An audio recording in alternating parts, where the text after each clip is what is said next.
So students, let's start our video with question number 4, and that is express in kg. You have to express these grams into kg. First part is 200 grams, second is 3470 gram, and third one is 4 kg 8 gram. So you have to convert these grams into kg. So student, let's start our video with question number 4, that is express in kg. Exercise 2.5, and first part is 200 gram. तो सबसे पहले मैं बता दूं आपको कि 1 kg is equal to 1000 grams. ठीक है, 1 kg में 1000 ग्राम्स होते हैं. अगर हमको kg को ग्राम में कन्वर्ट करना है तो क्या करेंगे, 1000 से मल्टीप्लाई. उसके उल्टे अगर हमको ग्राम को केजी में कन्वर्ट करना है तो 1000 से डिवाइड करेंगे.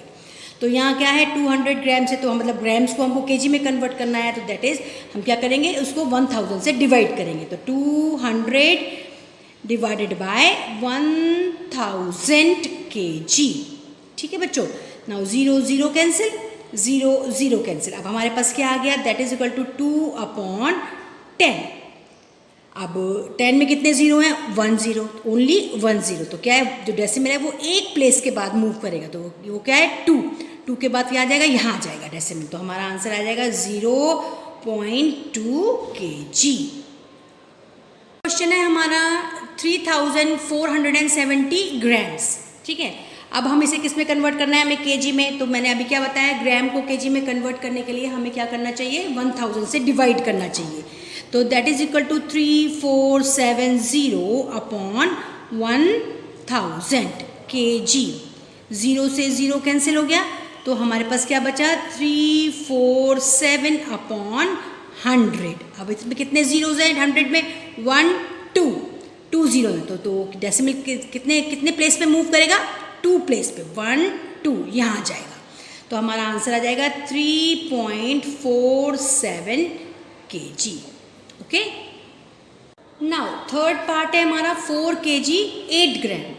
तो ये ऑलरेडी जो हमें कन्वर्ट किस में करना है, केजी में. तो ये 4 kg तो ऑलरेडी केजी में है ही है, तो इसे कन्वर्ट करने की ज़रूरत नहीं है. हमें कन्वर्ट किसे करना होगा, 8 ग्राम को. तो that is equal to 4 kg, तो हम ऐसे ही लिख देंगे, प्लस 8/1000, क्योंकि ग्राम को कन्वर्ट करना है ना हमें केजी में.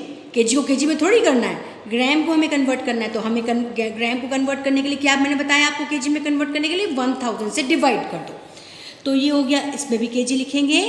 तो ये हो गया हमारा 4 kg प्लस अब 1 2 3. तो ये ऑलरेडी 1 है, 2 0 और लगा के 1 2 3, ये हो गया केजी. कन्वर्ट कर दिया हमने. अब इन दोनों को प्लस करेंगे, 4 plus this, that is equal to 4.008 kg, and this is our answer. Now let's solve fifth question. अब देखिए फिफ्थ क्वेश्चन क्या है, एक्सरसाइज 2.5 का. Write the following decimal numbers in the expanded form. आपको इसको एक्सपेंड करना है. एक्सपेंड करने का मतलब क्या होता है, खींचना. आपको ये 20.03 को एक्सपेंड करना है, एक्सपेंडेड फॉर्म में लिखना है. So let's solve question number 5. This is question number 5. Right the following decimal numbers in expanded form, that is 20.03. ये डेसिमल है 20.03. एक्सपेंडेड फॉर्म में करेंगे तो पॉइंट से आगे वाले जो हैं ये तो यूनिट प्लेस पे है, ये टेंस की प्लेस पे. ठीक है, और ये वाली जो फर्स्ट प्लेस है ये है 10th TH, और ये है 100th HUNDREDTH 100th प्लेस पे है. ठीक है, अब करते हैं एक्सपेंडेड फॉर्म में. तो फर्स्ट वाला है 2 into 10, क्योंकि वो 10th प्लेस पे है, प्लस 0 के तो कोई है ही नहीं, 0 का तो 0 ही रहेगा, 0 into 1 क्योंकि 1s की प्लेस पे है, प्लस 0 into 1/10, 10th प्लेस पे है इसलिए 1/10, प्लस 3 into 1/100. ठीक है, ऐसे. तो ये हो गया expanded form. Now second part है हमारा 2.03. तो ये यूनिट प्लेस पे है तो 2 इंटू 1 हो जाएगा, प्लस ये जीरो किसकी प्लेस पे, 10th प्लेस पे, तो 0 इंटू 1/10 क्योंकि डेसिमल के बाद है, प्लस 3 इंटू 1/100 क्योंकि 100 ये जो है 100th प्लेस पे है। ठीक है, अब let's solve third part students. अब थर्ड पार्ट है हमारा 200.03, तो 200 को ये वाला 2 किसकी प्लेस पे, 100 प्लेस पे, मतलब 2 इंटू 100, ठीक है, प्लस 0 इंटू 10 क्योंकि वो 10th प्लेस पे है, 10 प्लेस पे है, प्लस 0 इंटू 1 क्योंकि ये वंस की प्लेस पे है, प्लस 0 इंटू 1/10 क्योंकि वो 10th प्लेस पे है, डेसिमल के बाद में है, प्लस 3 इंटू 1/100। ये आपका एक्सपेंडेड फॉर्म है। Now next that is fourth part. Fourth part is your homework that you have to do it yourself. Now students, let's solve question number 6. This is question number 6.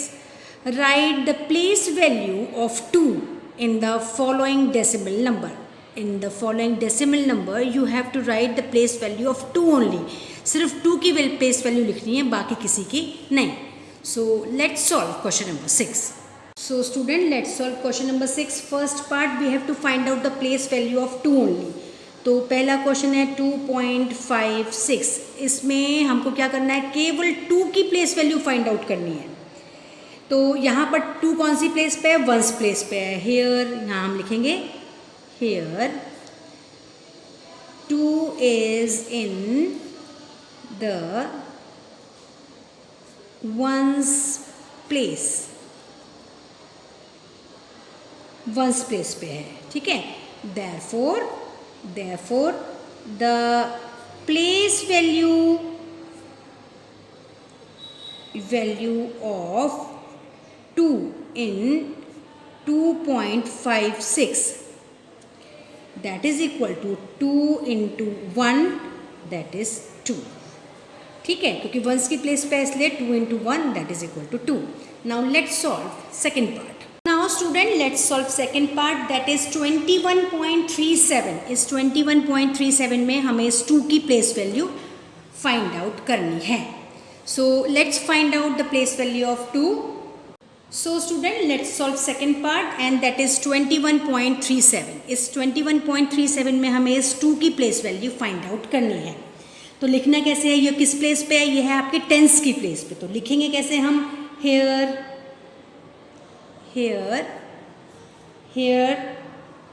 2 is in the tens place. किस प्लेस पे है ये, tens place पे है। Therefore the place value of 2 in 21.37 that is equal to 2 into 10 that is 20. 20 इसकी place value है, ठीक है। अब हम करेंगे third part solve. Third part है हमारा 10.25। इसमें भी हमें प्लेस वैल्यू किसकी बतानी है, इस 2 की प्लेस वैल्यू बतानी है। तो ये किस प्लेस पे है हमारी, टेंथ प्लेस पे है। अभी लिख के बताऊंगी मैं।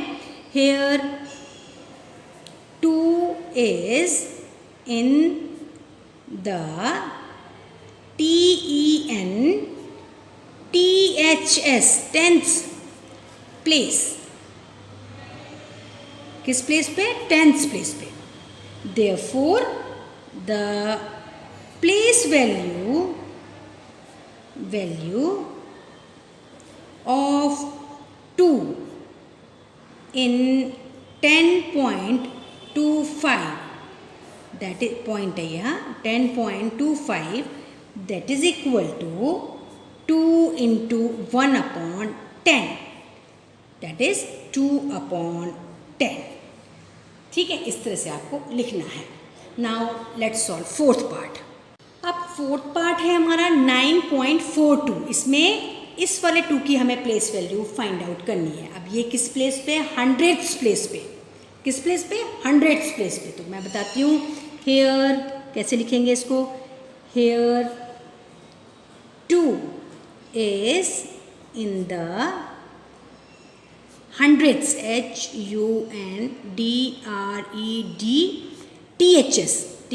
hundreds, hundreds place, hundreds place पे है। Therefore the place value of 2 in 9.42, that is equal to 2 into 1 upon 100। तो कितना आ गया हमारा का उसमें? 2 upon 100। This is our place value. Students, fifth part is your fifth part is your homework that you have to do it yourself. Okay, so student, this is the end of today's video. We will solve the remaining parts of remaining questions of this exercise in our next video. Up till then, goodbye, thank you, and have a nice day.